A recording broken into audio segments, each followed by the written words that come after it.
तो गाइस कुछ पॉइंट्स बचे हैं जो हमें देखने हैं। उसके बाद में चैप्टर खत्म हो जाएगा। नेक्स्ट पॉइंट है 7.6.3, प्रोमोटर्स होल्डिंग क्या होता है। देखो प्रोमोटर मतलब क्या, मैं अभी पहले वो बताता हूँ। प्रोमोटर मतलब ये नहीं होता है कि जो स्टॉक को प्रमोट कर रहा है या फिर कुछ भी, मतलब ऐसा, मतलब वर्ड वाइज उसको मीनिंग आपको नहीं लेना है। प्रोमोटर मतलब होता है जो लोगों ने इस कंपनी को बनाया है या फिर स्टार्टिंग से वो लोग इसमें हैं, ठीक है, ऐसे लोगों को प्रमोटर बोला जाता है। तो अगर मैंने कंपनी बनाई थी और उसके शेयर्स निकाले थे और उसके बाद में मैंने उन शेयर्स को स्प्लिट कर करके बहुत सारे शेयर्स बना दिए और बहुत सारे लोगों के पास वो शेयर्स हैं इस टाइम पे, और वो कंपनी में कहीं ना कहीं पे कुछ भी जो है 49% जो है या फिर 30% या जो भी उसका एक परसेंटेज है, उतने परसेंटेज में वो लोग शेयर्स को होल्ड करते हैं, ठीक है। तो जो बाकी का जो मेन जो पर्सन है जिसने कंपनी बनाई थी, जिसके पास में 50 या 51% वो लोग रखते हैं अपने सेफ्टी के लिए, वो लोगों को बोला जाता है प्रोमोटर्स, ठीक है। मेरा जो लाइट है वो थोड़ा सा कम हो चुका होगा, अभी आप देख रहे होंगे, क्योंकि मैंने एक गैप लिया था बहुत बड़ा बीच में, कुछ रीजंस की वजह से मुझे बाहर जाना पड़ा था। और उस वजह से जो है लाइट का जो सोर्स है, मेरे जो विंडो की जो लाइट्स आती हैं वो कम हो गई हैं, तो इस वजह से ये आपको दिख रहा होगा। इनफ लाइट से मुझे लगता है, बट ये जो बीच में वाइट डॉट्स आ रहे हैं वो थोड़े से आएंगे, उसके लिए आप मैनेज कर लेना, ठीक है। So the law simply states that the promoter is an investor who has been named or identified as a promoter, ठीक है। Practically, the promoter group of shareholder typically comprises of those who were part of initial founding of the company. तो जो initially found किया जिन्होंने company को, वो लोग promoter कहलाते हैं, ना कि कुछ और। इसका मतलब है, आपको वर्ड वाइज नहीं लेना है। Are part of the group of the controlling share holder, और वो अभी भी उसको होल्ड कर रहे हैं और उसको कंट्रोल कर रहे हैं, राइट। तो कंट्रोलिंग शेयर होल्डर्स हैं वो, तो उन लोगों को प्रमोटर्स बोला जाता है। तो ऑब्वियसली अब आप देखिए, समझिए, अगर प्रमोटर्स होल्डिंग कितनी है, अगर वो ज़्यादा है, दैट मीन्स कि कंपनी के जो प्रमोटर्स हैं उनको ट्रस्ट है कि वो कंपनी को और आगे लेके जाने वाले हैं, वो इतना आगे लेके आए हैं और भी आगे लेके जाने वाले हैं। बट अगर प्रमोटर्स अचानक से अपनी जो होल्डिंग्स को कम कर दे, तो कहीं ना कहीं पे वो एक साइन होता है कि अपने शेयर्स बेच रहे हैं, दैट मीन्स कि वो कंपनी से अपना हाथ साफ कर रहे हैं, ठीक है। और उन्होंने पैसा कमा लिया है, अब उनको पता है आगे चल के डूबने वाली कोई बड़ी न्यूज आने वाली, तो इसके लिए प्रमोटर होल्डिंग कम हो रही है, दैट मीन्स के इट्स कहीं ना कहीं पे अ स्ट्रॉन्ग सिग्नल दैट कि कुछ तो गड़बड़ कंपनी में है। क्लियर है, बस वही यहाँ पे लिखा हुआ है अभी। As far as other investor are concern, having a strong promoter share holder have some positive and some negative. तो कुछ पॉजिटिव भी है स्ट्रॉन्ग प्रमोटर्स होल्डिंग होने का, और कुछ नेगेटिव भी है। स्ट्रॉन्ग प्रमोटर होने का जो नेगेटिव है वो बस ये चीज़ है कि जो लोग कंपनी को बनाए हैं उनका ज़्यादा कंट्रोल होता है और उनके हिसाब से सब चीज़ें चलती हैं। अगर उनका ईगो हर्ट हो गया तो वो अपने हिसाब से सब चीज़ें करेंगे और कंपनी को डुबा भी सकते हैं।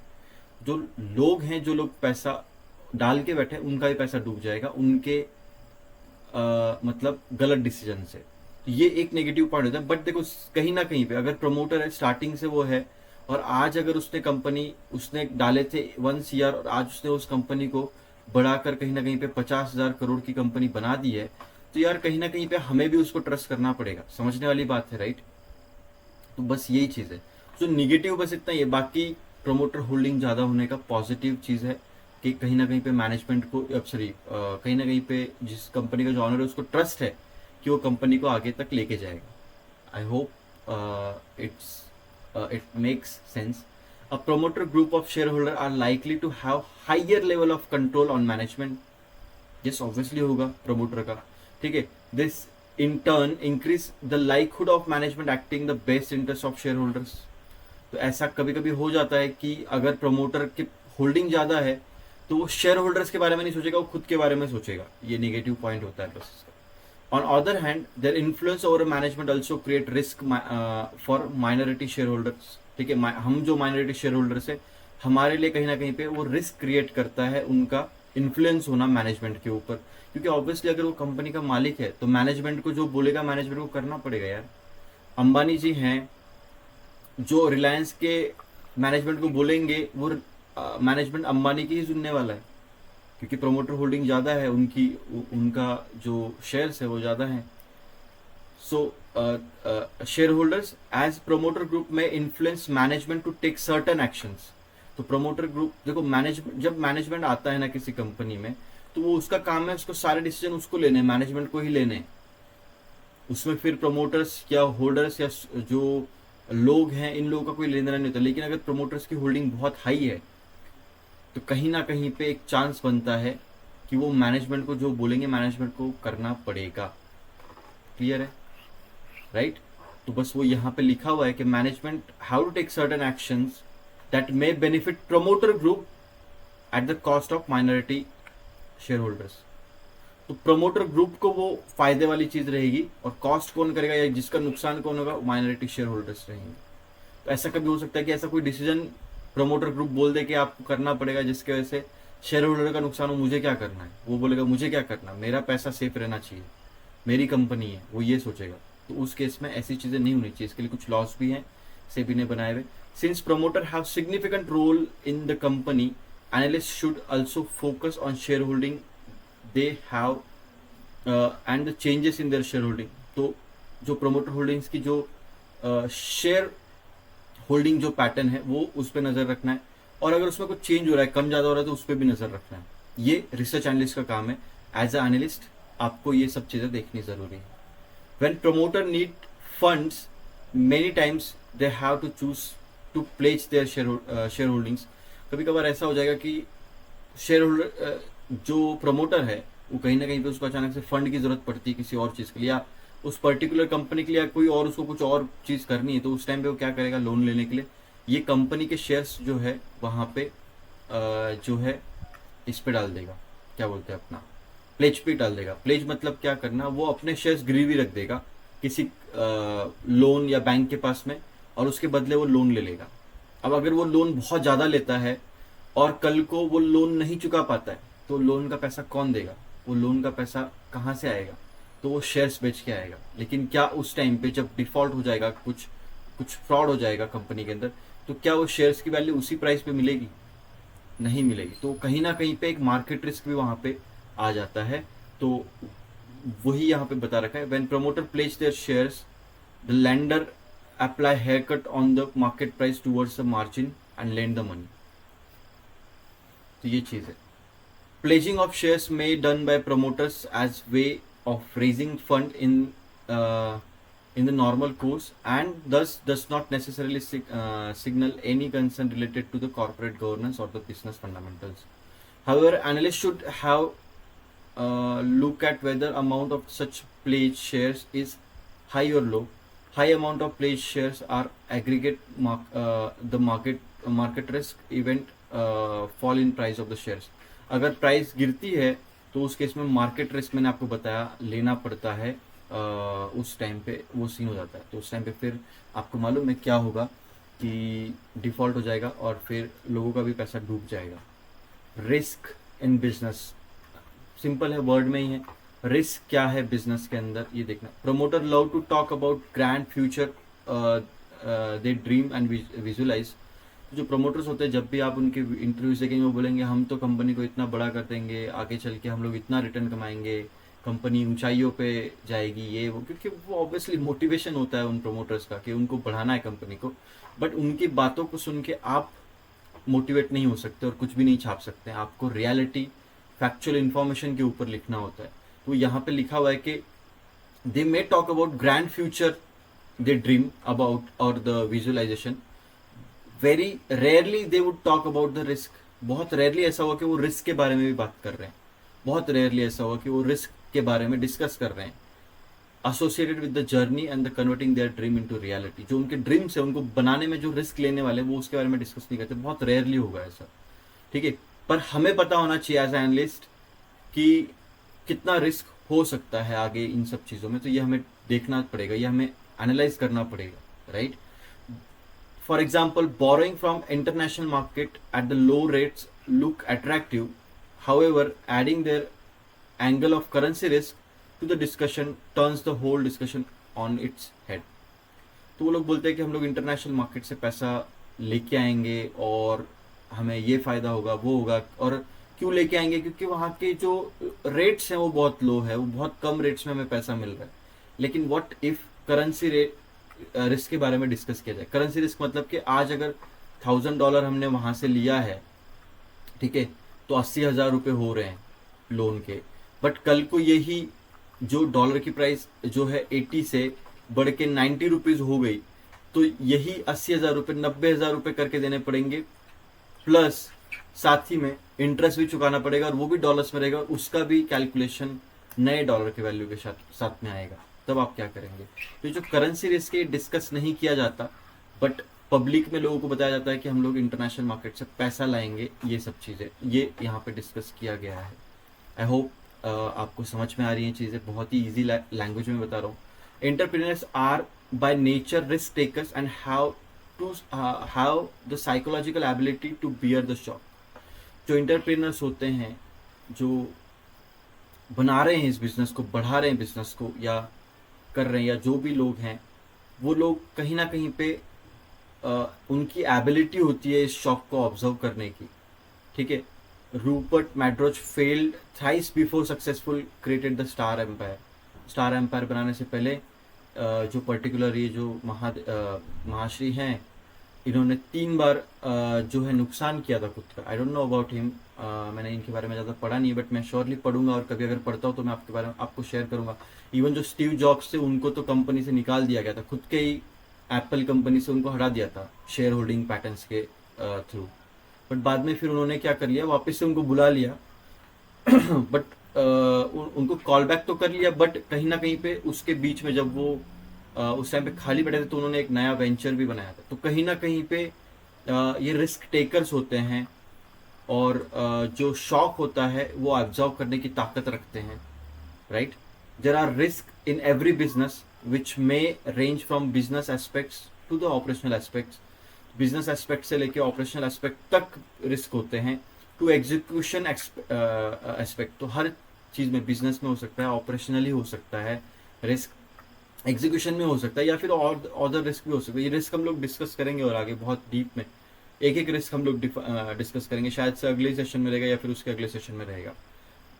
The risk may be apparent and known, और दे मे बी अननोन। कभी कभी ये रिस्क पता होते हैं हमको कि ये रिस्क आने वाला है, और कभी कभी अचानक से आ भी जाता है, पता नहीं होता है इसके बारे में।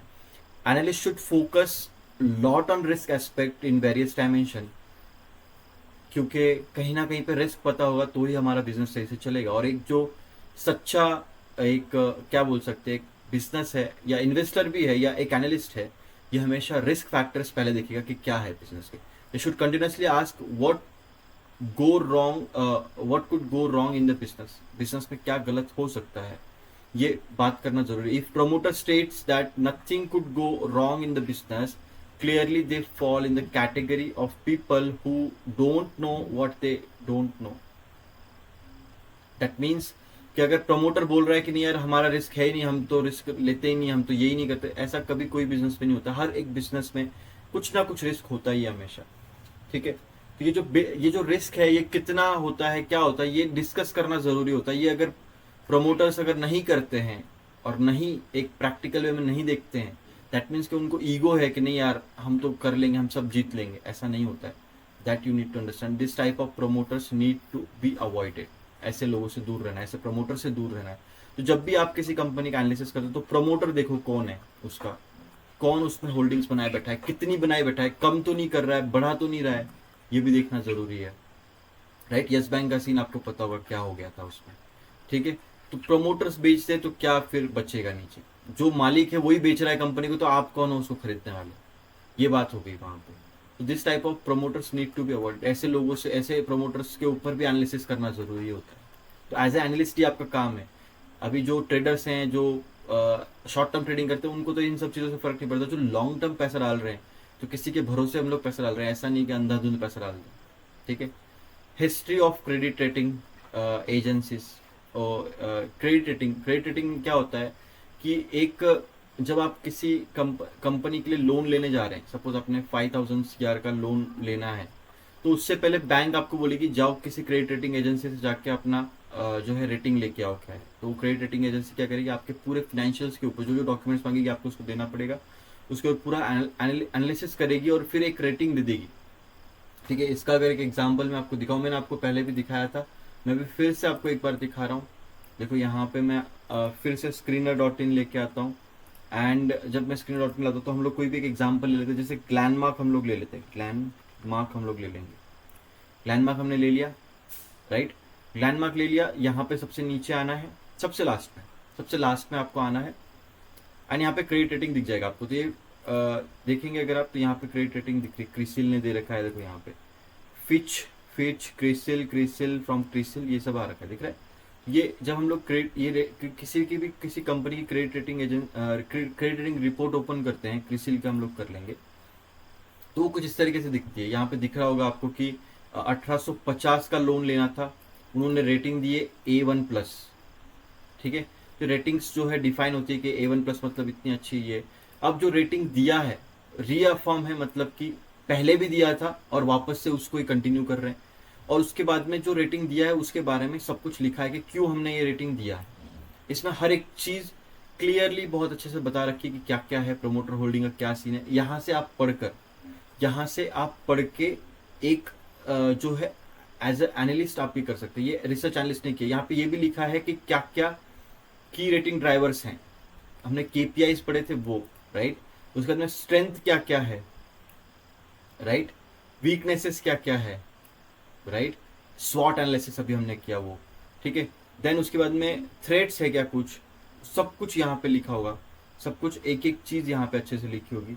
और उसके बाद में यहाँ पे सब कुछ एकदम अच्छे से क्या क्या कंपनी में प्रॉब्लम है क्या नहीं है, सब कुछ यहाँ पे इन्होंने इस रिपोर्ट में दिया होगा। ये आपको पढ़ना होता है और इससे कहीं ना कहीं पे डिसीजंस लेने होते हैं। ठीक है, क्लियर है इतना। तो इस तरीके से क्रेडिट रेटिंग वर्क करता है। Credit rating refers to the rating of ability of borrower to survive its डेब्ट रिलेटेड ऑब्लिगेशन।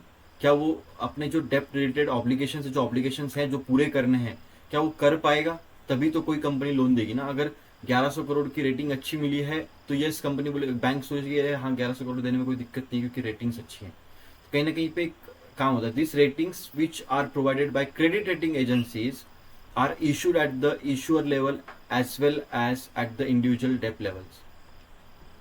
आप समझ रहे हैं। तो क्रेडिट रेटिंग एजेंसीज के द्वारा जो ये रेटिंग्स दी जाती हैं are issued at the issuer level as well as the individual डेप्ट लेवल, राइट। तो अगर किसी को इंडिविजुअली लोन लेने जाना है तभी होगा, या फिर पब्लिक से लोन लेना है तभी होगा। Further separate ratings are provided for the short term and long term. Short term के लिए अलग रेटिंग दी जाती है, लॉन्ग टर्म के लिए अलग रेटिंग दी जाती है। ठीक है। Going through the historical evolution of credit rating of the company can also provide perspective on how the management reacts to the external feedback। ठीक है। Then typically credit rating reports specify what are the factors that have led to the rating agencies conclude on the particular rating।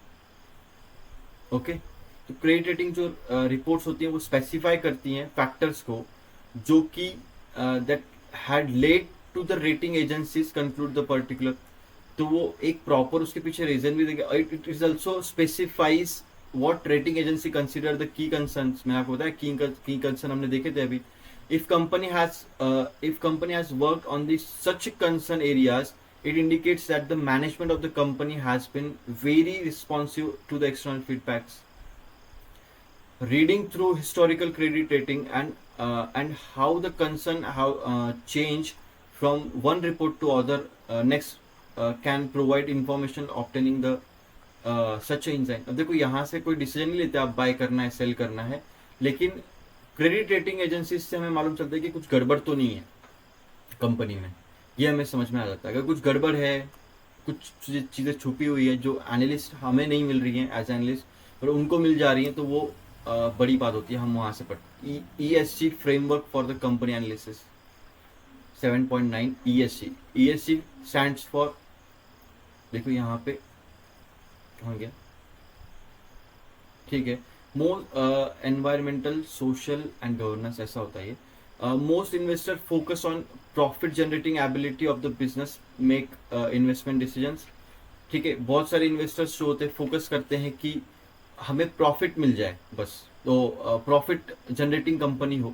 लेकिन आज के ज़माने में since last few years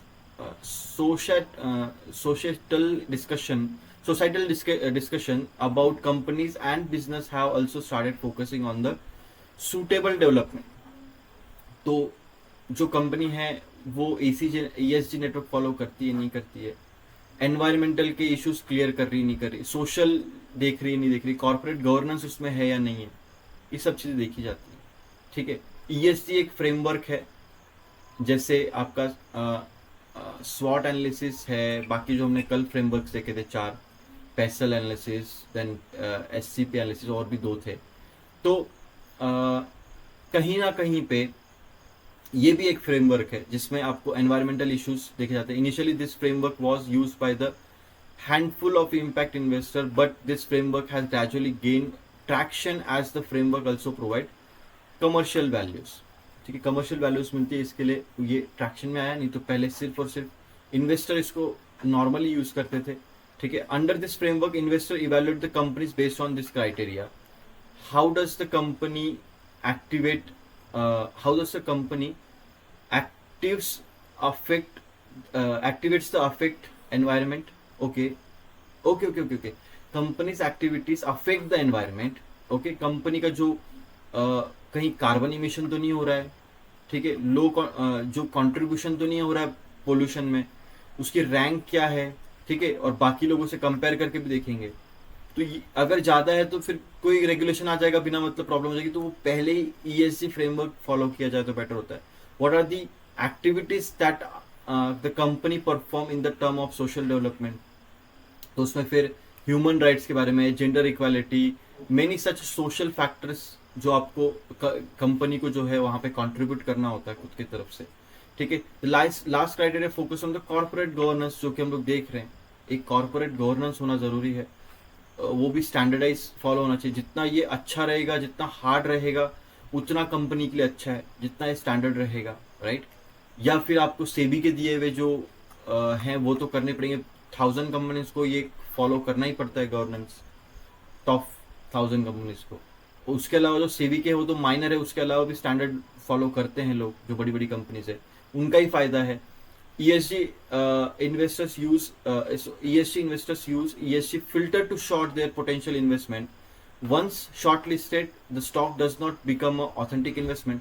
ESG का एक filter लगा के स्टॉक को निकालते हैं बाहर बहुत सारे इन्वेस्टर, लेकिन इसका मतलब ये नहीं है कि जो ESG के जो स्टॉक्स निकले तो डायरेक्टली उसमें इन्वेस्ट कर दिया जाए. ऐसा नहीं होता है. आपको investor perform all of the other regular analysis to identify the suitable investment. तो पहले देखेगी ESG के स्टॉक्स निकालेगी, फिर उस पर फंडामेंटल करेंगे इन्वेस्टर्स, फिर उस पर टेक्निकल भी कर लेंगे एनालिस्ट, और फिर फाइनल एक डिसीजन लेके बाय और सेल जनरेट करेंगे. राइट, तो ये चीजें यहाँ पे बता रखी. Although ESG framework appear to be more focused on ethical criteria than the financial criteria, companies focus on environmental face minimum disruption on account of regulatory intervention of environmental activism. ठीक है, कम से कम डिस्ट्रप्शन हो environment को, ये कोशिश करती है कंपनियां. Company working toward social cause general positive recall. Okay, अगर किसी सोशल काम के ऊपर अगर वो लोग अपना टाइम लगाते हैं या थोड़ा टाइम देते हैं, तो कहीं ना कहीं पे एक इमेज जो होती है कंपनी की वो अच्छी हो जाती है, उसका जो वैल्यू है वो बढ़ जाता है. ठीक है, तो उसके बाद में जो एम्प्लॉयज है वो भी रिक्रूट होते हैं, अट्रैक्ट कस्टमर करने के लिए, कस्टमर को भी अट्रैक्ट करने के लिए इसका यूज किया जाता है. सुटेबल प्रोडक्शन प्रोसेस होती है इसमें. ठीक है, can lead suitable production process can lead less cost कम लगती है अगर आप ESG फ्रेमवर्क यूज करेंगे. अकाउंट ऑफ पावर कंजम्पशन और द वाटर यूजेस. ठीक है, पावर कंजम्पशन, अगर आपने कोई एक कंपनी उसने पूरा सोलर पैनल लगा दिया, तो कहीं ना कहीं पे उसका जो खर्चा है वो भी कम होता है, लोगों के नज़र में भी वो अच्छा हो जाता है, एंड फिर कहीं ना कहीं पे वाटर यूजेस भी कम करके, मतलब ऐसे नाम भी अच्छा, इमेज भी अच्छी, और जो एम्प्लॉयज है वो भी, उनके सामने भी इमेज रहती है अच्छी कि हम लोग अच्छे कंपनी में काम कर रहे हैं. Strong corporate governance practice reduce risk of perception and it reduce the cost of capital for the organization. अगर एक स्ट्रॉन्ग गवर्नेंस है तो कहीं ना कहीं के कॉस्ट ऑफ कैपिटल भी कम हो जाएगा, एंड जो रिस्क ऑफ परसेप्शन है वो भी कम हो जाएगा। ठीक है, सो ये इस तरीके से ये चैप्टर खत्म हो गया। बहुत ही इजी चैप्टर था, बहुत ही आसान था। आई होप आपको ये समझ में आया और आपको अच्छा लगा हो। अब यहाँ पे कुछ सोर्स ऑफ इंफॉर्मेशन है कि कहाँ से एज अ रिसर्च एनालिस्ट आपको कंपनी का डेटा कहाँ से मिलेगा। एक तो एनुअल रिपोर्ट एक कॉमन चीज़ है, आपको पढ़ लेना है और सबसे यूजफुल इंफॉर्मेशन है, most easily available, reliable, consistent. आपको एग्जाम में क्वेश्चन आता है कि मोस्ट रिलायबल, अवेलेबल और कंसिस्टेंट सोर्स ऑफ इंफॉर्मेशन क्या है, तो वो है एनुअल रिपोर्ट। ठीक है, कॉन्फ्रेंस कॉल्स हो गए, इन्वेस्टर रिलेशन प्रेजेंटेशन हो गई, मैनेजमेंट इंटरव्यूज हो गए ऑन इंटरनेट। आपको यूट्यूब पे दुनिया भर के मैनेजमेंट के इंटरव्यूज मिल जाएंगे, कंपनी के वेबसाइट्स मिल जाएंगे, आपको मिनिस्ट्री ऑफ कॉर्पोरेट अफेयर्स की वेबसाइट मिल जाएगी, रिसर्च रिपोर्ट्स मिल जाएंगे क्रेडिट रेटिंग एजेंसी से, जो मैंने आपको दिखाया क्रिसिल से। कुछ फ्री होती हैं, कुछ पेड होती हैं। Research report from various other sources आपको मिल जाएंगी, मीडिया रिपोर्ट्स आपको मिल जाएंगी। पेरेंट कंपनी की एनुअल रिपोर्ट आप देखो, जो पेरेंट कंपनी है। ठीक है, क्योंकि अगर कोई कंपनी ने किसी कंपनी को खरीदा तो इस कंपनी के भी रिपोर्ट्स आप देखो, एक बार पढ़ो इसको, यहाँ पे भी काफ़ी कुछ मिलेगा आपको। कॉम्पिटिटर्स वेबसाइट आपको मिल जाएगी, कॉम्पिटिटर्स के वेबसाइट से आप जाके देखो। ठीक है, print media reports on companies. ठीक है, मीडिया रिपोर्ट्स होते हैं प्रिंटेड, वो देखो आप। डिस्कशन विद सप्लायर्स, जो सप्लायर्स है, वेंडर्स है, कंज्यूमर्स है, कॉम्पिटिटर्स है, इन सबसे बात करो आप।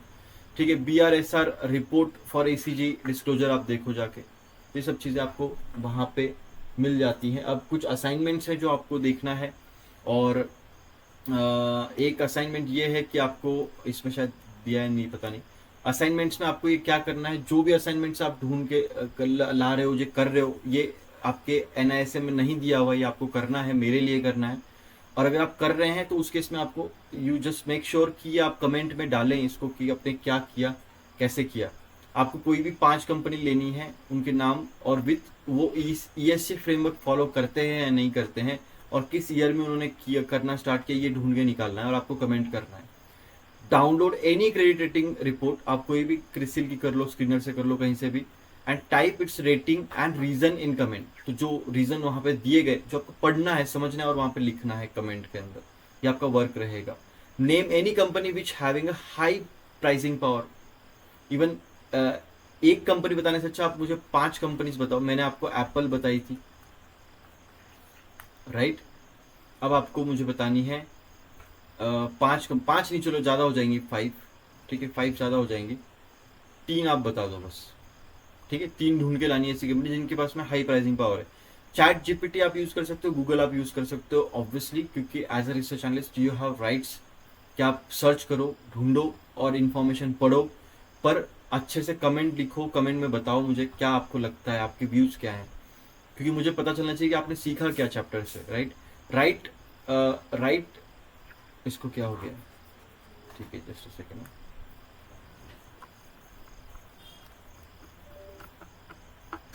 ठीक है, right one for each strength. देखो, स्ट्रेंथ, वीकनेस, अपॉर्चुनिटी और थ्रेट के लिए आपको एक एक एग्जाम्पल लेना है। कोई भी एक कंपनी ले लो रैंडमली, जैसे रिलायंस ले ली, या मैंने रिलायंस बोला इसका मतलब ये नहीं, रिलायंस के अलावा बहुत सारे कंपनीज है।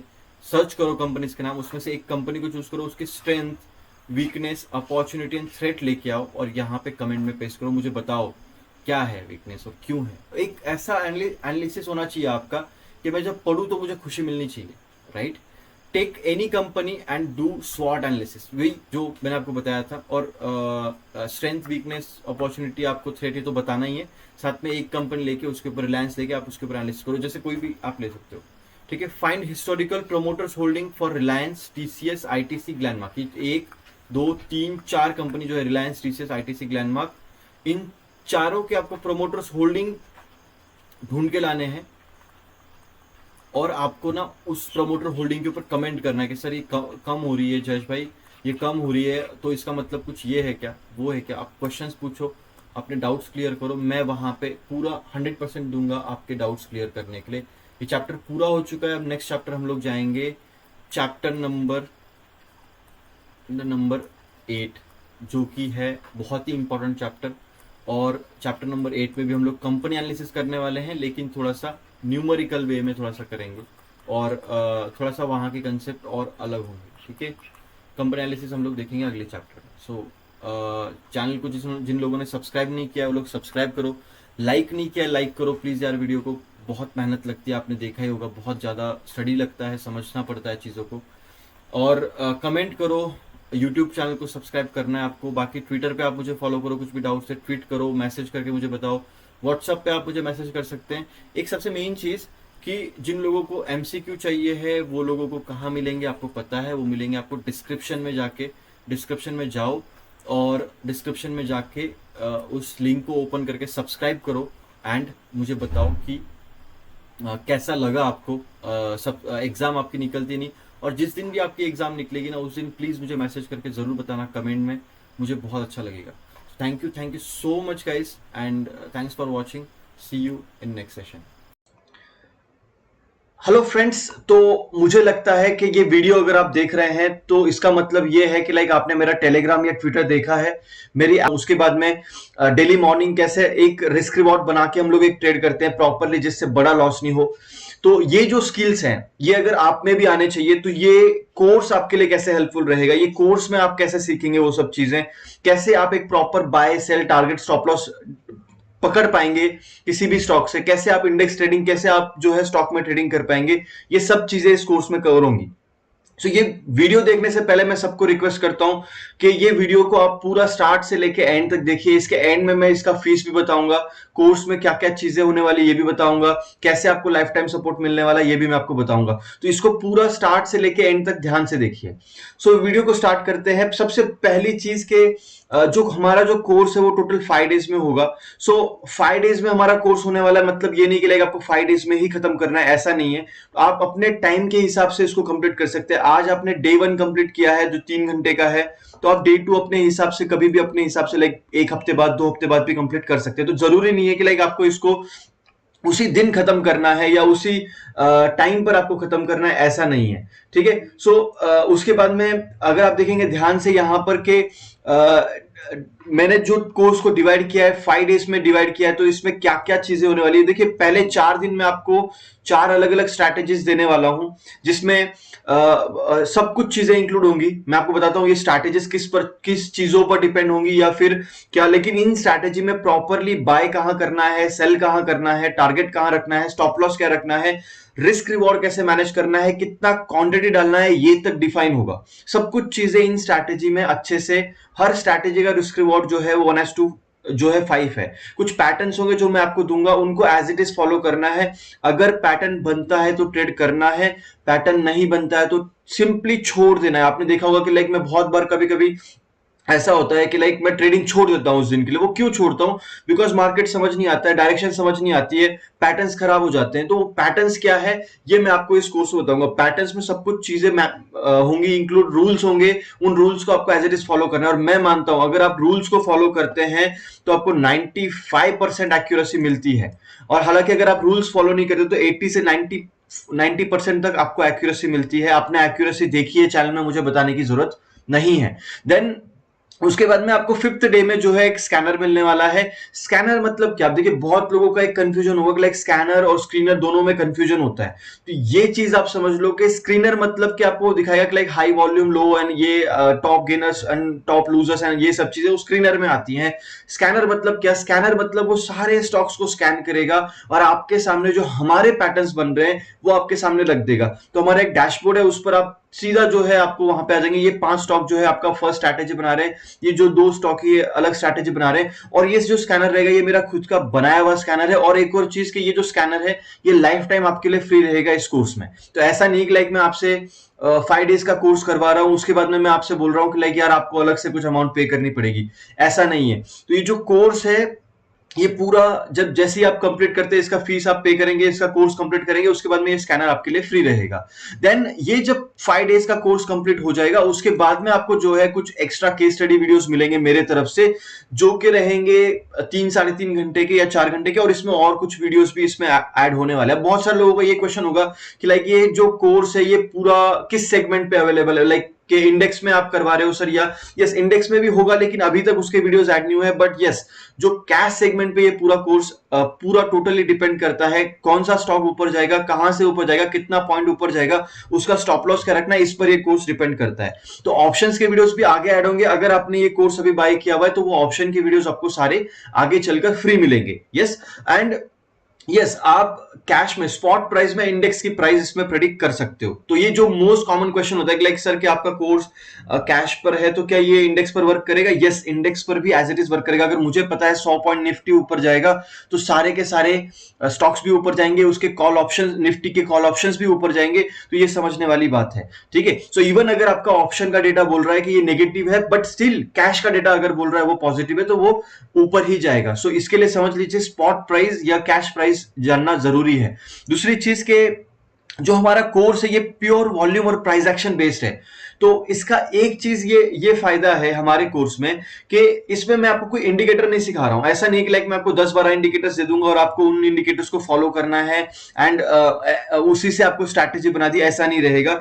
ये प्योर वॉल्यूम और प्राइस एक्शन का गेम है और ये स्ट्रैटेजीज ऐसा नहीं है कि लाइक आज वर्क कर रहे हैं, मार्केट सेंटिमेंट चेंज हो गया तो कल को चेंज हो जाएंगे, ऐसा नहीं है। ये strategies as it is work करेंगे, लाइफ टाइम वर्क करेंगे। और सबसे मेन फायदा यह है कि वॉल्यूम और प्राइस एक्शन का इसमें आपको एक प्रॉपर नॉलेज मिलेगा। जो मेन कंसेप्ट है मार्केट का वो आपको सीखने को मिलेगा। ऐसा नहीं है कि लाइक ये देखो हम लोग उलझ चुके हैं चार्ट्स के बीच में और ये इंडिकेटर्स के बीच में, बट एक्चुअल में स्टॉक मार्केट पहले भी था, अभी भी है, इंडिकेटर आने से पहले भी था। तो मैं आपको जो इस कोर्स में सिखाने वाला हूं वॉल्यूम और प्राइस एक्शन सिखाने वाला हूं। तो ये चीज को आपको समझना है। इस पे जो स्ट्रैटेजीज मैं आपको दूंगा ऐसा नहीं है कि लाइक यार मैं आपको आज कुछ सिखा रहा हूं खुद कुछ और कर रहा हूं, ऐसा नहीं रहेगा। सारे जो स्ट्रैटेजीज है वो मेरे रियल स्ट्रैटेजीज है, मैं पिछले 4 साल से यूज कर रहा हूं और इन 4 सालों के अंदर मुझे इन स्ट्रैटेजीज में बहुत सारे एरर्स मिले, मैंने बहुत सारे एरर्स को हटाया और इन स्ट्रैटेजीज को और स्ट्रॉन्ग किया और अभी भी मैं करता हूं। आगे चलकर भी जो इसमें अपडेट्स आएंगे रियल स्ट्रैटेजीज में मेरे, वो मैं आपके साथ में शेयर करने वाला हूं। देन ये तो मैंने आपको बता दिया कि लाइक सेशंस जो है रिकॉर्डेड है, मल्टीपल टाइम आप देख सकते हैं, रिपीटेडली आप देख सकते हैं। आपको लगता है 6 महीने बाद देखना है आप देख सकते हैं, 1 साल बाद देखना है आप देख सकते हैं। और कोर्स के अभी देखिए बहुत सारे लोगों का ये डाउट होगा लाइक सर रिकॉर्डेड सेशन है तो फिर यार ये तो मजा नहीं है, इसमें फीस पे करना है ऑल, फिर आपका सपोर्ट रहेगा। ऐसा नहीं है, रिकॉर्डेड सेशन है 5 डेज के बीच में। आप कभी भी मुझे कॉल करिए, कभी भी आपका डाउट्स पूछना है आप मुझे पूछिए, व्हाट्सएप पे मैसेज करिए, व्हाट्सएप पे एक ऑडियो भेज सकते हैं मुझे कि लाइक सर ये मुझे समझ में नहीं आया, मैं आपको ऑडियो में समझा दूंगा। आप कॉल कर सकते हैं, आपका टेलीग्राम मुझसे कनेक्टेड होता है लाइव मार्केट में, तो वहां पे आप मुझसे डाउट्स पूछ सकते हैं। इसके अलावा अगर आपको लगता है कि नहीं यार सर ये 5 डेज का कोर्स तो हो गया लेकिन एक मुझे छोटा सा डाउट क्लियरिंग सेशन चाहिए तो मैं वीकेंड में वो भी आपके लिए करवा दूंगा। तो वीकेंड में जो है एक आपके लिए डाउट क्लियरिंग सेशन भी होता है। सो मतलब जो सपोर्ट है मेरे तरफ से वो एंड टू एंड है। ऐसा नहीं है कि लाइक यार आज मैंने कोर्स से आपसे फीस ले ली एंड उसके बाद में आपको सपोर्ट नहीं मिल रहा, लाइफ टाइम सपोर्ट मिलेगा। ये कोर्स पूरा 100% वर्थ रहेगा। और अगर इनकेस आपने बोल भी दिया जयेश भाई नहीं यार आपसे आपने फीस तो ले ली लेकिन यार सपोर्ट नहीं किया, तो मैं आपको 100% रिफंड दे दूंगा। क्योंकि जो मेरा सपोर्ट है वो जब आप देखेंगे तो आपको लगेगा यार ये वर्थ है, क्योंकि आपके हर क्वेश्चन का जो आंसर मैं करने वाला हूं, ठीक है। देन ये जो कोर्स है ये सबसे मेन चीज कि अकॉर्डिंग टू योर टाइम है। मतलब ऐसा नहीं है कि लाइक यार रिकॉर्डेड सेशन है तो फिर आपको इसी टाइम पे देखना है तभी देखना है, ऐसा नहीं है। आप अपने हिसाब से देखो, रात में देखना है, सुबह देखना है। आप जैसे अभी थोड़ा सा आगे बढ़ के अब हम लोग कंटेंट की तरफ भी देख लेते हैं। कंटेंट भी देखना जरूरी है। सो कंटेंट अगर हम लोग ध्यान से देखेंगे तो यहाँ पर आपको दिखेगा कि लाइक जो मैंने कुछ चीजें आपको इसमें से पहले बता दी, जैसे कि मेन चीज जो कि वॉल्यूम और प्राइस एक्शन पर बेस है कोर्स। तो ये जो स्ट्रैटेजीज है ये लाइफ टाइम आपको एज इट इज वर्कआउट करेंगी। इवन मैं 4 साल से यूज कर रहा हूँ। एक्यूरेसी आपने देखी है, ट्रेडिंग हमारा जो टेलीग्राम चैनल है मुझे उसको बताने की जरूरत नहीं है। आपने एक्यूरेसी देखी है, रिस्क रिवॉर्ड देखा है, मेरे ट्रेड्स देखे हैं एंड आपने मेरे प्रॉफिट के स्क्रीनशॉट्स देखे हैं। तो ये भी मुझे बताने की जरूरत नहीं है। समझना है कि वॉल्यूम और प्राइस एक्शन तो ये चीज है कि लाइक प्राइस एक्शन अगर आपने सीख लिया, बहुत सारे लोग इंडिकेटर स्ट्रैटेजीज फॉलो करते हैं लेकिन उसका कोई फायदा नहीं है। क्यों? बिकॉज के इंडिकेटर्स क्या होता है मार्केट सेंटीमेंट के साथ में चेंज हो जाते हैं, लेकिन प्राइस एक्शन जो है वो एज इट इज रहेगा लाइफ टाइम। इवन आप 1998 का भी चार्ट देखेंगे रिलायंस का तो भी सेम वर्कआउट हो रहा है और अभी भी आप देखेंगे। हाँ खाली कुछ एग्जीक्यूशंस में डिफरेंस आता है बट स्ट्रैटेजी सेम है अभी के लिए भी, तभी भी सेम थी अभी भी सेम है। देन इस कोर्स में जो है मैं एक्सपेंसिव रेट्स और चीप प्राइस यहाँ पे कवर करता हूँ कि लाइक ये मैं आपको इसको थोड़ा डिटेल आगे बताऊंगा। इसके जो चीपेस्ट रेट जो होता है वो एक ऐसा रेट होता है जहां पे प्राइस जो है मोस्ट ऑफ द बायर्स वहां पे आते हैं, डिमांड वहां पे बहुत ज्यादा हाई होती है, तो प्राइस वहां से जाता है ऊपर के साइड में। एंड एक्सपेंसिव रेट एक ऐसा रेट होता है जहां पे प्राइस जो है वहां से ऊपर नहीं टिक पाता और वहां पे हाई सप्लाई होने के से गिर जाता है। तो ये डिमांड एंड सप्लाई जो है कैसे हम लोग ढूंढ कर निकालेंगे वो इस कोर्स का पार्ट रहेगा। सो इस कोर्स में मैं आपको डिमांड और सप्लाई के बाद में डीप एनालिसिस सिखाऊंगा और प्रॉपर मैं आपको यूज करके दिखाऊंगा, प्रैक्टिकल एग्जांपल्स दिखाऊंगा। हर एक ट्रेड, हर एक जो स्ट्रैटेजी मैं आपको यहाँ पे दिखाने वाला हूँ, डे 1, डे 2, डे 3, डे 4 में, तो ये जो सारे स्ट्रैटेजीज रहेंगे इनके मैं 60 से 70 एग्जांपल्स आपको दिखाने वाला हूं। पहले आपको जो है कोर्स के स्टार्टिंग में मैं आपको कंसेप्ट समझाऊंगा कि यार ये स्ट्रैटेजीज हैं, इसको मैं इस तरीके से यूज करता हूं। फिर मैं आपको आगे लेके जाऊंगा कि लाइक ये स्ट्रैटेजीज तो मैंने आपको सिखा दी, लेकिन इसका मेन कंसेप्ट क्या, कहां से मैंने ढूंढी थी।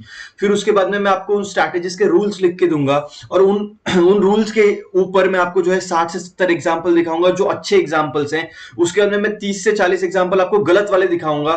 तो इससे होगा क्या, इससे होगा ये कि लाइक यार आपको जो है क्या गलत है क्या सही है ये समझ में आ जाएगा। तो जो गलत वाले, जो मिस्टेक्स वाले एग्जांपल है वो भी दिखाऊंगा, जो सही वाले एग्जांपल है वो भी दिखाऊंगा, और जिनके पीछे मिस्टेक्स हो रही है उनके रीजन भी मैं आपको समझाऊंगा। सो ये जो कोर्स है, पूरा जो कोर्स है, ये जो है बेस्ड है demand, supply, volume, price action और एक्सपेंसिव और चीप रेट। मैंने आपको पहले ही बोला था हमारे जो स्ट्रैटेजीज है वो बाकी लोगों से अलग है। बाकी लोगों से हम लोग टोटली डिफर करते हैं। बाकी लोग कुछ पैटर्न फॉलो करते हैं, हैमर एंड ऑल, या फिर जो आपने देखा होगा like head and shoulder pattern यार, या फिर दुनिया भर के कप एंड हैंडल पैटर्न, ये हम लोग चीजें नहीं करते। हम लोग इन सब चीजों से अलग हैं, ठीक है। देन मैं आपको एक और चीज बता दूं कि लाइक स्ट्रैटेजी जो है विद प्रॉपर रिस्क रिवॉर्ड रहेगी। जैसे आपने देखा ही होगा लाइक मेरा 1:4 हर ट्रेड में मेंटेन होता है, तो ऐसा किसी कोर्स में नहीं रहेगा, ऐसा किसी स्ट्रैटेजी में नहीं रहेगा कि लाइक मैं आपको 1:2, 1:3, 1:4 बना के नहीं दे रहा हूं। हर स्ट्रैटेजी जो मैं आपको मेरे तरफ से शेयर करने वाला हूं वो 1:3 मेंटेन रहेगी। एंड उसको ट्रेड करने में एक अलग मजा आएगा, क्योंकि वहां पे क्या होता है कि हम लोग छोटा रिस्क लेते हैं, बड़े टारगेट लेते हैं, तो वहां पे डर नहीं होता है, हम लोग पैनिक नहीं होते हैं। आपके पैनिक होने का मेन रीजन ये होता है कि लाइक आप जो है गलतियां ये करते हो कि लाइक आप बड़े स्टॉप लॉस रख दोगे या स्टॉप लॉस नहीं रखोगे, वहां पे आप पैनिक हो जाते हो और गलतियां करके और मिस्टेक्स करते हो। बट अगर स्टॉप लॉस छोटा है तो पैनिक होने का चांस नहीं बनता है, ठीक है। तो हर स्टॉप लॉस छोटा हम लोग लेंगे, उसके अंदर हर ट्रेड का मनी मैनेजमेंट रहेगा कि कितना पैसा डालना है। ऐसा नहीं कि लाइक अंधाधुंध खाली क्या होता है कि हमारा 1:4 तो मेंटेन होता है, 1:4 हम लोग मेंटेन कर लेंगे हर ट्रेड में, लेकिन सपोज 5 ट्रेड किए, 1:4 मेंटेन है, 3 गलत गए, 2 सही गए।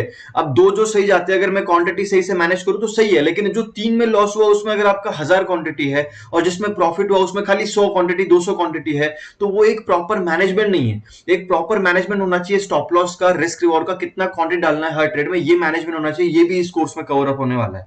तो ये बहुत सारे लोगों का इशू होता है कि लाइक यार क्वांटिटी कितना डालते हो सर, तो ये वो इस पार्ट में मैनेज होगा। वो आपको बता दिया, स्कैनर आपको रोज सुबह 10 बजे रन करना है और 5 से 10 मिनट में स्टॉक मिल जाता है। अब देखो बहुत सारे लोगों का ऐसा क्वेश्चन होता है कि लाइक यार सर स्टॉक कैसे ढूंढे, इतना टाइम कैसे मिलेगा, एक एक स्टॉक को देखने का टाइम नहीं है सर, जॉब है। तो वैसा नहीं है, आपका भले ही जॉब है, लेकिन अगर आप स्कैनर रन करोगे तो आपको 5 मिनट में स्टॉक मिल जाते हैं। सारे स्टॉक्स आपके सामने आ जाएंगे इस टाइम पे। अभी ये वीडियो में मैं आपको स्कैनर का डैशबोर्ड नहीं दिखा सकता हूं, बट आपको इसमें एक डैशबोर्ड मिलेगा जिसमें सारे स्टॉक, सब स्ट्रैटेजी जो मैं आपको दे रहा हूं उसके स्टॉक्स जो है सामने आ जाएंगे, आपको दिखेगा वहां पे वाला हूं कोर्स में। सो होप अब आपके लिए कंसेप्ट क्लियर। हम लोग आ जाते हैं प्रीमियम सपोर्ट्स की तरफ। प्रीमियम सपोर्ट्स को जानने से पहले एक बार मैं आपको फीस बता देता हूं। मैं इस कोर्स के लिए जो है आपसे चार्ज कर रहा हूं 15,000, 15,000 रुपए, और प्लस आपको इसमें जीएसटी देना पड़ता है। देखिए 15,000 प्लस जीएसटी ये कोर्स का प्राइस है, बट इसका जो सपोर्ट है वो आपको एक लाइफ टाइम सपोर्ट मिलने वाला है, और बहुत ही एक नॉमिनल प्राइस। अगर आप देखेंगे बाकी जो कोर्सेस है मार्केट में, या फिर आप बाकी ट्रेडर्स को देखेंगे, तो वहां पर आप देखेंगे कि वो 40-40, 50-50, 60-60 हजार, और कुछ ऐसे भी महानुभाव हैं जिनकी फीस जो है 1-1 लाख तक है। बट मेरा जो चार्ज है वो सबसे कम है, 15,000 रुपीज है, जिसमें मैं आपको मेरे रियल स्ट्रैटेजीज देता हूं। जो सपोर्ट में अगर आप देखेंगे, life time students premium group का एक आपको सपोर्ट मिलता है, जो कि लाइफ टाइम एक प्रीमियम ग्रुप आपको मिलने वाला है मेरी तरफ से, जिसके अंदर लाइफ टाइम जो आपके डाउट्स हैं वो भी क्लियर होंगे। लाइफ टाइम प्रीमियम ग्रुप मतलब क्या, जहां पे आपको एक्स्ट्रा ट्रेड्स में शेयर करूंगा, जो मैं फ्री चैनल में डाल रहा हूं वो तो डालूंगा ही डालूंगा, लेकिन साथ में हर एक जो ट्रेड में डाल रहा हूं एक्स्ट्रा ट्रेड, उसके साथ में मैं आपको रीजन भी डालूंगा। और जो मेरा फ्री चैनल में जो ट्रेड आएगा उसके साथ उसका जो रीजन है कि उसको क्यों खरीदा। देखिए स्ट्रैटेजीज तो मैंने यहाँ पे आपको सिखा दिया, यहाँ पे टोटल जो डे 5 के अंदर सारे स्ट्रैटेजीज हो गए, स्कैनर हो गए, लेकिन इनको ढूंढने के बाद में लाइव मार्केट में वो कैसा दिखता है पैटर्न, ये जानना भी, और एक लाइव सपोर्ट आपको चाहिए, वो आपको जो है इस प्रीमियम ग्रुप से मिलता है, जहां पे एक्स्ट्रा ट्रेड्स भी आपको मिल जाएंगे with proper levels, proper reason, proper risk reward, सारे जो मेरे स्ट्रैटेजीज है वो वेल रिस्क रिवॉर्ड मैनेज्ड है, तो वो भी वहां पर आपको मिल जाता है। तो जो प्रीमियम ग्रुप का जो सपोर्ट मिलने वाला है, यही मेन सपोर्ट मैं आपको दे रहा हूं, जिसके अंदर कि आपको एक्स्ट्रा लेवल्स भी मिलने वाले हैं, एक्स्ट्रा ट्रेड्स भी, और हर ट्रेड का रीजन मिलेगा। प्लस अगर आप देखेंगे बाकी लोगों का 5-5, 6-6 हजार रुपए देके आप उनको उनके ग्रुप ज्वाइन करते हैं, उसका कोई वैल्यू नहीं होता, टोटली वर्थलेस होते हैं और आपका और नुकसान करा देते हैं। यहाँ पे ऐसा नहीं है, मैं हर ट्रेड के पीछे रीजन डालता हूं, और हर ट्रेड रीजन के साथ में मैं आपको जो है उसके बारे में 4 से 5 लाइन में वहां पे लिखता भी हूं, ऑडियोज में भी एक्सप्लेन करता हूं, मार्केट सेंटिमेंट्स के वीडियो भी आपको वहां पे आ जाते हैं प्रीमियम ग्रुप के अंदर। तो उसके बाद में एक आपको जो है लाइफ टाइम प्रीमियम स्कैनर आपको मिलने वाला है मेरी तरफ से। और इससे पहले मैं आपको आगे कंटिन्यू करूं, प्रीमियम जो ग्रुप रहेगा ये टेलीग्राम पे रहेगा। ये मोस्ट कॉमन क्वेश्चन है कि लाइक सर वो कहां मिलता है, वो टेलीग्राम पे मिलता है, ठीक है। देन यहां पर जो है लाइफ टाइम प्रीमियम स्कैनर आपको मिलने वाला है। तो जो मेरा स्कैनर है वो आपको लाइफ टाइम मिलेगा, जिसके अंदर आपको स्टॉक ढूंढने में टाइम वेस्ट नहीं करना पड़ेगा। अभी एफएनओ के इतने सारे स्टॉक है दुनिया भर के, एक एक स्टॉक को कहां आप ढूंढते बैठेंगे, कहां पैटर्न बन रहा है, पैटर्न तो मैंने दे दिया, उसको ढूंढने के लिए आपको एक एक स्टॉक को खोलना पड़ेगा ना, तो वो टाइम वेस्ट ना हो इसके लिए ये स्कैनर है। तो स्कैनर का फायदा ये रहेगा कि लाइक आपको टाइम वेस्ट नहीं करना पड़ेगा अपना। अगर आप जॉब करते हैं, बिजी पर्सन है, स्टूडेंट है, बिजी पर्सन है, तो उस केस में आप स्कैनर रन करिए, आपको तुरंत स्टॉक मिल जाता है। आपको 11 बजे टाइम मिलता है ट्रेडिंग के लिए, 2 बजे मिलता है, 1 बजे मिलता है, जब भी आप आएंगे 5 मिनट में आपको स्टॉक मिल जाएगा स्कैनर की वजह से, ठीक है। बट हाँ, स्कैनर का मतलब ये नहीं कि लाइक आपको जो स्टॉक है वो ट्रेड ही करना है, उसमें वो खाली आपको, वो रोबोट है, वो आपको स्टॉक्स देगा, बट आपको डिसाइड करना है अपने आंखों से कि वो सही है या नहीं। देन आपको लाइफ टाइम सपोर्ट मेरी तरफ से मिलेगा, लाइफ टाइम आपके डाउट सॉल्विंग, लाइफ टाइम आपको कुछ भी इश्यूज आते हैं, लाइफ टाइम आप अपने कुछ भी क्वेश्चन से आपको आप मुझसे पूछ सकते हैं, कोर्स के बारे में, स्टॉक्स के बारे में, जो भी आपको पूछना है वो आप मुझे पूछ सकते हैं। तो एक लाइफ टाइम सपोर्ट मिलेगा। अलग से आपको एक मैं सेशन भी देने के लिए तैयार होता हूँ, बाकी जो लोग हैं उनसे तो आपको अगर आप कोर्स ज्वाइन करते हैं बाकी ट्रेडर्स का, तो आपको दिखेगा लाइक वो आपसे बात तक नहीं करते हैं, उनका कोई टीम मेंबर आके आपको सपोर्ट देता है। मेरे केस में मैं आपको खुद से सपोर्ट देता हूँ, आपका हर एक डाउट में खुद समझता हूँ और खुद से आपको हेल्प करता हूँ। देन एक लाइफ टाइम डाउट सॉल्विंग का जो सेशन मैंने अभी आपको बोला कि लाइफ टाइम जो है आपके डाउट सॉल्विंग जो भी इश्यूज रहेंगे वो भी मैं यहाँ पे कवर करूंगा। देन जो भी न्यू स्ट्रैटेजीज आएंगे ना, उसके ऊपर भी मैं आपको यहाँ पे वीडियोस दे देता हूँ। जो हमारा प्रीमियम ग्रुप है, यहाँ पे अपडेट्स आएंगे, स्ट्रैटेजी अपडेट हो गया, आप देख लो, जिस जिस वेबसाइट से मैं आपको एक्सेस देने वाला हूँ वहां पर भी आपका कोर्स अपडेट हो जाता है। सो मतलब कि जो मेरी तरफ से जो सपोर्ट मिल रहा है ना, वो एंड टू एंड रहेगा। कोर्स अपडेट होगा, उसके भी वीडियोस मिलेंगे, आगे चल के ऑप्शन का डेटा आएगा, उसके भी वीडियोस मिलेंगे, आगे चल के कुछ और केस स्टडीज में ऐड करूंगा, आगे चल के जो नए टेक्नोलॉजीज आएंगे, जो मैं सीख रहा हूँ, ग्रैप कर रहा हूँ, वो आपको भी मैं सिखाऊंगा, वो वहां पे अपडेट हो जाएगा। तो ये जो कोर्स ये एक ही बार आपको लेना है, लेकिन लाइफ टाइम आपको सीखने को मिलेगा। देन हर एक ट्रेड जो स्टॉप लॉस हिट कर रहा है, जैसे अगर मेरा आज स्टॉप लॉस हिट हो गया ऑरो फार्मा में, तो मैं आपको बता दूंगा कि ऑरो फार्मा में स्टॉप लॉस हिट होने का क्या रीजन है, ये उस वीडियो में, उस प्रीमियम ग्रुप में यहाँ पे आ जाएगा। तो ये जो प्रीमियम ग्रुप है ये सब कुछ है आपके लिए, ऐसा समझ लो। तो अगर आप ये कोर्स कर रहे हो, मेरे साथ में जुड़ रहे हो, तो ये प्रीमियम ग्रुप आपके लिए वैल्यू रखता है, ये याद रखना। अगर आप कोर्स स्टार्ट कर रहे हो तो ये प्रीमियम ग्रुप ज्वाइन करना जरूरी है आपके लिए, ये स्टार्ट रखना। और ये प्रीमियम ग्रुप में आपको ज्वाइन, इसमें लाइफ टाइम आपको एक्सेस मिलने वाला है। सो होप आपको सारी डिटेल समझ में आ गई। फीस भी एक नॉमिनल फीस है, कोई ज्यादा फीस मैं आपसे चार्ज नहीं कर रहा हूं, 15,000 है। एंड अगर आप इंटरेस्टेड हैं तो आप मुझसे डिटेल्स मांगिए, मैं आपको इसके इस वीडियो के साथ में नीचे एक लिंक दे दूंगा, उस पर आप पेमेंट कर सकते हैं। क्रेडिट कार्ड से अगर आप पेमेंट करते हैं तो वो भी ऑप्शंस अवेलेबल है, क्योंकि कुछ लोगों के पास में इतना बड़ा अमाउंट नहीं होगा इस टाइम पे, तो वो लोग क्रेडिट कार्ड से पेमेंट करके ईएमआई में इसको कन्वर्ट कर सकते हैं। तो ईएमआई करना भी पॉसिबल है। 15,000 आपको वन टाइम पेमेंट करना पड़ता है, और उसके बाद में आपको लाइफ टाइम मेरी तरफ से सपोर्ट मिलेगा। आप इस कोर्स को स्टार्ट करिए। इस कोर्स के बीच में आपको कुछ भी प्रॉब्लम आता है, मैं आपको सपोर्ट करूंगा। पूछते हैं कि कैपिटल रिक्वायरमेंट क्या है हमारे कोर्स का, तो कैपिटल जो रिक्वायरमेंट है ये टोटली आप पर डिपेंड करता है कि आपको कितना कैपिटल यूज करना है। ये मुझ पर नहीं है या मेरे स्ट्रैटेजीज पर नहीं है कि आपको इतना ही। देखिए अगर मैं ऑप्शन ट्रेडर होता तो उस केस में मैं आपको बोलता कि 40,000 रख लो, 30,000 रख लो, बट हम लोग कैश ट्रेडर हैं, तो एज ए कैश ट्रेडर आप जितना रिस्क लेंगे उतना आपको प्रॉफिट मिलेगा। बट यूजुअली जो है मैं मानता हूं कि इंट्राडे में हम लोग 1% आराम से निकाल लेते हैं, शॉर्ट टर्म में हम लोग 6 से 7% निकाल लेते हैं। तो अगर 1% इंट्राडे में हम लोग निकाल लेते हैं, अगर आप 1 लाख का कैपिटल यूज करते हैं तो 1,000 रुपए का आपको प्रॉफिट आराम से निकलता है। बट हमें मार्जिन भी मिलता है, आपको पता होगा जैसे, तो मार्जिन यूज करके हम लोग 4,000 तक का प्रॉफिट आराम से निकाल सकते हैं। तो 4% हम लोग इंट्राडे में बुक करते हैं। तो आपको जो कैपिटल आप डाल रहे हो उस हिसाब से डालिए कि क्योंकि देखिए अगर 1% का प्रॉफिट हो रहा है तो थोड़ा सा रिस्क भी आपको लेना पड़ता है, तो रिस्क जो है स्टार्टिंग में इनिशियली जो मोस्ट ऑफ द ट्रेडर्स होते हैं वो करते नहीं है गेस, बट हमारे केस में ऐसा नहीं रहेगा। हमारे केस में हम लोग सब देखकर सोच समझकर पूरा रिस्क मैनेज करके ट्रेड करेंगे, तो उस केस में capital its totally up to you, आप कितना डाल रहे हैं, 10,000 डालेंगे तो भी चलेगा, 5,000 डालेंगे तो भी चलेगा।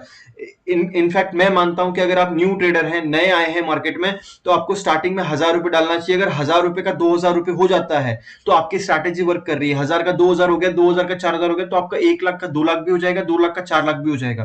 तो ये समझने वाली बात है। इनिशियली थोड़ा सा आप सेंस ऑफ ह्यूमर अगर आपका यूज करें अच्छे से, तो एक समझ में आती है कि स्टार्टिंग में इनिशियली आके सबको लॉस ही करना होता है, मिस्टेक्स में कैपिटल लूज करना ही पड़ता है, तो क्यों ना स्टार्टिंग में कैपिटल डालने के बजाय थोड़ा सीखने के लिए प्रैक्टिस ही कर ले अच्छे से, स्ट्रैटेजीज को रिस्क रिवॉर्ड ही मैनेज कर ले, ये ज्यादा जरूरी रहेगा। देन इंडेक्स का जो है मैंने आपको बता दिया, जैसे कि इंडेक्स के बारे में मैं कवर करने वाला हूं इसके अंदर, नो डाउट। देन कोर्स जो है लाइफ टाइम अवेलेबल रहेगा, yes life time course available रहेगा, और एनरोल करने के लिए आपको जस्ट मुझे मैसेज करना है। मैं आपको जो है इसका लिंक दे दूंगा, उस लिंक पे जाके आपको पेमेंट इनिशिएट करना है। आप क्रेडिट कार्ड से, ATM card, UPI, net banking कहीं से भी आप पेमेंट कर सकते हैं। तो होप आपको ये वीडियो पसंद आया हो। स्टार्ट करिए, जुड़िए, और जैसे ही आपका एनरोलमेंट हो जाता है, लिंक पे आप पेमेंट करते हैं, जस्ट मुझे व्हाट्सएप पे मैसेज करिए, मैं आपसे खुद से पर्सनली बात करके आपको गाइड कर दूंगा इसके अंदर। So hope